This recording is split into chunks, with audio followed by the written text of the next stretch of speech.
Welcome to the Information Center of International Contractors. If you enjoy what you are provided, please support us by liking and subscribing. Tender notice for Southeast Asia Regional Economic Corridor and Connectivity Project. This notice announces an invitation for bids for the Southeast Asia Regional Economic Corridor and Connectivity Project, Project ID P176088, in the Lao People's Democratic Republic. The tender, identified as OP00335346 with a borrower bid reference of CW031, is for National Road Climate Resilient Rehabilitation and Maintenance in NR2W Section 3, KM 121 plus 000, KM 136 plus 033. It employs a request for bids procurement method in English, with a submission deadline of April 7, 2025, at 1400 hours.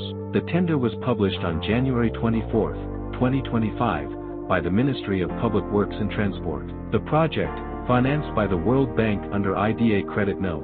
7102 LA, aims to improve domestic and regional transport connectivity in Northern Lao People's Democratic Republic.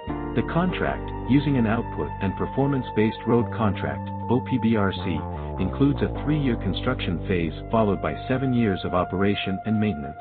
Specifically, it will focus on widening NR2W to 8 meters, creating pedestrian shoulders and rest areas, and ensuring the road meets Asian Highway Class 3 standards. The contact person for this tender is Vanh Dilaphanh from the Ministry of Public Works and Transport, located at Lanexang Avenue, Vientiane Capital, Lao People's Democratic Republic, with contact information available at +856 2099 855 389 or dilaphanhnana@yahoo.com.